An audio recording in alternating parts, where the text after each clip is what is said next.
ম্যারাথনের দৌড়ের মতো তারা হচ্ছে দৌড় দিছে।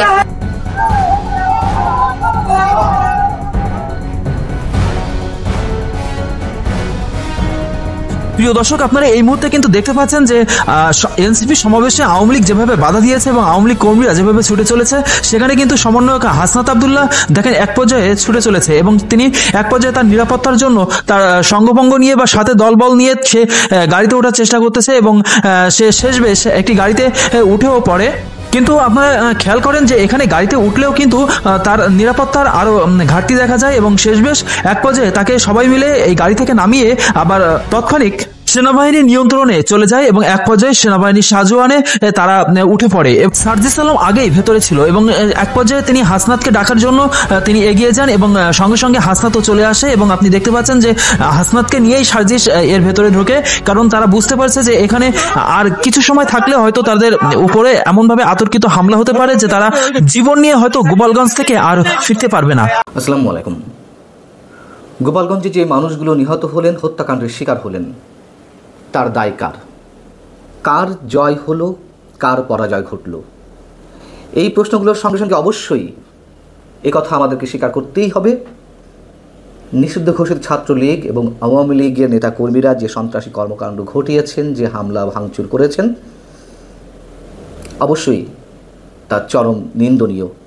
কিন্তু পাশাপাশি তো এ প্রশ্নও ওঠে, যেই উস্কানি দিয়ে জাতীয় নাগরিক পার্টি এনসিপির নেতাকর্মীরা সেখানে কর্মসূচি ঘোষণা করেছিলেন, তারপরে আওয়ামী লীগের নেতাকর্মীরা চুপচাপ বসে থাকবেন, এটা তারা কীভাবে ভাবলেন? এটা ধরে নেওয়ার কোনো কারণ থাকতে পারে? এবং যে প্রশ্নটি শুরুতে করছিলাম, এই হত্যাকাণ্ডগুলোর দায় কার? আচ্ছা, শেখ হাসিনার বিচার চলছে, তাই না? কী কারণে বিচার চলছে? ধরে নিলাম 5 আগস্টের আগে যেই মানুষগুলো হত্যাকাণ্ডের শিকার হয়েছেন, সহস্রাধিক মানুষ নিহত হয়েছেন, তাদের কেউই অন্য কারো গুলিতে নিহত হননি।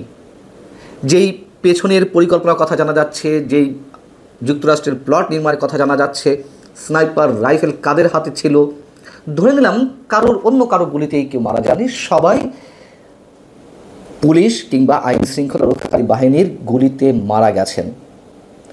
সেই আইন শৃঙ্খলা রক্ষাকারী বাহিনী কার ছিল? শেখ হাসিনা সরকারের ছিল। তাহলে সেই গুলির নির্দেশ শেখ হাসিনা দিয়েছেন এবং নির্দেশদাতা হিসেবে শেখ হাসিনার বিচার কার্য চলছে। তাহলে প্রশ্ন হচ্ছে, এখনকার পুলিশ সহ আইন শৃঙ্খলা রক্ষাকারী বাহিনী কার? তারা তো আর শেখ হাসিনার নির্দেশে চলছে না, নিশ্চয় চলছে এই সরকারের নির্দেশে। এই সরকার কার? ডক্টর মোহাম্মদ ইউনূস সাহেবের। তাহলে এই যে মানুষগুলো হত্যাকাণ্ডের শিকার হলেন, কার নির্দেশে গুলি চালানো হলো? এখন তাহলে বিচার করতে হবে কার?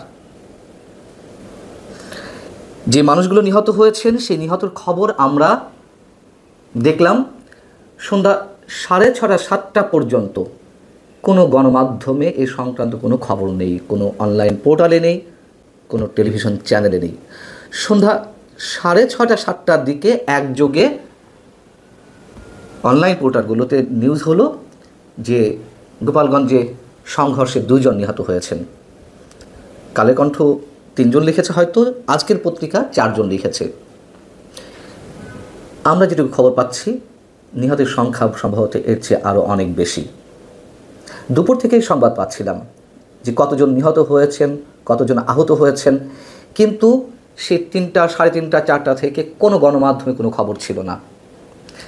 এতগুলো মানুষের দায়ভার, হত্যাকাণ্ডের দায়ভার কার? এবং কেউ কেউ হয়তো প্রশ্ন করতে পারেন, শুরুতে বলছিলাম যে আওয়ামী লীগ সন্ত্রাসী কর্মকাণ্ড ঘটিয়েছে বা ঘটাচ্ছিল, তাহলে কি পুলিশ বসে থাকবে? গুলি তো তাকে করতেই হবে। তাহলে তো শেখ হাসিনার ক্ষেত্রেও একই কথা প্রযোজ্য হতে পারে। 5 আগস্টের আগে যে সারা দেশের বিশৃঙ্খলা, যে অরাজক পরিস্থিতি, তার নিয়ন্ত্রণের জন্য শেখ হাসিনা গুলি করার নির্দেশ দিয়েছেন। যদি দিয়ে থাকেন, যুক্তির খাতিরে তাই আসে। এবং ঠিক একইভাবে তখন মেট্রো রেলে আগুন দেওয়া, বিটিভি ভবনে আগুন দেওয়া, যে ভাঙচুর, এবং সেগুলো তো এখন স্বীকারোক্তি সরাসরি এনসিপি, জাতীয় পার্টি, শিবিরের নেতারা দিচ্ছেন, জামাতের নেতারা দিচ্ছেন। পুলিশ হত্যা করে ঝুলিয়ে রাখার কৃতিত্ব নেওয়া নিয়ে প্রতিযোগিতা চলছে, তাহলে শেখ হাসিনা তখন গুলি নির্দেশ দিয়েছিলেন, যদি দিয়ে থাকেন তাহলে তো অপরাধ কিছু করেননি, তাহলে তার কেন অপরাধ মানে তার বিচার হবে? আর যদি বিচার হতেই হয় তাহলে 16ই জুলাই যে হত্যাকাণ্ডগুলো ঘটল আমরা স্পষ্ট দেখলাম যে গুলি করা হচ্ছে আইন শৃঙ্খলা রক্ষাকারী বাহিনীর পক্ষ থেকে। বিচার কি হবে এইগুলোর? যেমনটি আমরা প্রশ্ন তুলেছিলাম 16ই জুলাই ঠিক 2024 আজকের এই দিনটিতে আবু সাইদ হত্যাকাণ্ডের শিকার হয়েছিলেন, তাকে পুলিশ গুলি করছে, রাবার বুলেট ছুটছে, তখন তো আমরা পুলিশের বিচার দাবি করেছিলাম এবং সেই বিচারের সূত্র ধরে মানে দাবির সূত্র ধরে শেখ হাসিনার বিচারও অনেকে করছিলেন। সরকার একটি বিবৃতি দিয়েছে, ঠিক 5 আগস্টের আগে শেখ হাসিনার সরকারকে যেভাবে দায়ী করা হয় যে এইভাবে মানুষ মরছে, সেই সম্বন্ধে একটি কথাও উল্লেখ করা হচ্ছে না সরকারের বিবৃতিতে। শুধু মেট্রো রেল কিংবা বিটিভি ভবনে গিয়ে শেখ হাসিনা কাঁদছেন, তাও তো সেখানে আবু সাইদের কথা উল্লেখ করেছিলেন তিনি যখন সম্ভবত বিটিভি ভবনে গেলেন ক্ষতিগ্রস্ত বিটিভি ভবন পরিদর্শন করতে। কিন্তু সরকার যে বিবৃতিটি দিয়েছে সেখানে তো এই হত্যাকাণ্ড নিয়ে একটি শব্দও নেই, যারা নিহত হয়েছেন তাদের উদ্দেশ্যে কিছু বলেনি। কি বলা আছে সংক্ষেপে যদি একটু বলি, গোপালগঞ্জে যে সহিংসতা সংঘটিত হয়েছে তা সম্পূর্ণরূপে নিন্দনীয় ও অমার্জনীয়। শান্তিপূর্ণভাবে 1 বছর আগের বিপ্লবী আন্দোলনের বার্ষিকী পালন করতে আসা তরুণ নাগরিকদের উপর এমন হামলা তাদের মৌলিক অধিকার হরণের শামিল। এনসিপি মার্চ টু গোপালগঞ্জ ঘোষণা দিয়ে যে সমাবেশ বা সভার আয়োজন করেছিল, তারা কি মনে করেছিল যে গোপালগঞ্জ তারা দখলে নিয়ে নেবে, খুব সহজে গোপালগঞ্জে সভা সমাবেশ করে চলে আসবে, এর মধ্য দিয়ে তারা প্রমাণ করতে পারবে যে গোপালগঞ্জ তারা স্বাধীন করে নিয়েছে? এই ধরনের পরিকল্পনা ছিল? মানে গোপালগঞ্জে যারা আওয়ামী লীগ ছাত্রলীগ করেন 90 থেকে 95% মানুষ, তাদের সবাইকে আন্ডারমাইন করেছিলেন। করাটা কি ঠিক হয়েছে? তারা কি মনে করছেন যে তাদের খুব বিজয় হয়েছে, খুব সহজে মানে অন্তত সমাবেশটি করতে পেরেছে, তারা গোপালগঞ্জের বুকের উপর দাঁড়িয়ে বলতে পেরেছে যে মুজিববাদ মুর্দাবাদ, মুজিববাদ নিপাত যাক, এটি তাদের বিজয়? খুব সাহসিকতা দেখিয়েছে। এতই সাহসিকতা দেখালো যে তাদেরকে ফিরতে হলো সেনাবাহিনীর ট্যাঙ্কের মধ্যে লুকিয়ে। পুরো রাষ্ট্রযন্ত্র ব্যবহার করে তারা সমাবেশটি করেছে। অনেকে বলতে পারেন যে তারা বীরত্ব দেখিয়েছেন, সমাবেশটি তো করেছে। আওয়ামী লীগের সময় যখন ছাত্রলীগ যুবলীগ বা আওয়ামী লীগের নেতাকর্মীরা রাষ্ট্রযন্ত্র ব্যবহার করে পুলিশ সহ সব ধরনের আইন শৃঙ্খলা রক্ষাকারী বাহিনীর সহযোগিতায় বিরোধী দলের উপর হামলে পড়ে, যখন তারা নির্বিঘ্নে তাদের সমাবেশটি করে ফেলতে পারে, বিরোধী দলের সমাবেশ করতে বাধা দেয়, তখন কি আমরা তখন বলেছি যে এগুলো খুব বীরত্বপূর্ণ কাজ? আমরা হেসেছি না? এগুলো কাপুরুষতা বলে উল্লেখ করিনি?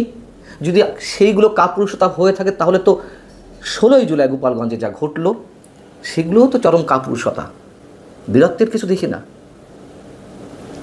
সবচেয়ে বড় কথা, এনসিপিকে কেন এই সভাটি করতে হলো উস্কানির মধ্য দিয়ে?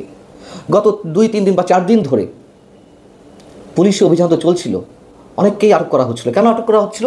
আইন শৃঙ্খলা রক্ষাকারী বাহিনী ধরে নিয়েছে বা তাদের কাছে তথ্য ছিল আওয়ামী লীগ বা ছাত্রলীগ সন্ত্রাসী সংগঠন হিসেবে সন্ত্রাস করতে পারে, এজন্য অভিযান চালিয়েছে, তাই না?